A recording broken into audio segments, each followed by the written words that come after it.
دنیا میں فساد کی چیزیں زر، زن، زمین، تین گنی گئی نا.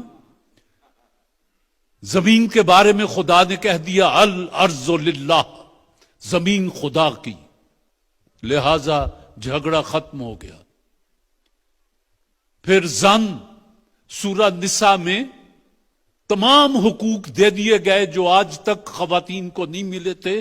پوری دنیا میں اسلام وہ پہلا دین ہے جس نے آ کر اس گری ہوئی مخلوق کا ہاتھ تھاما اور اس کو سہارا دے کر ایک باعزت مقام عطا کیا.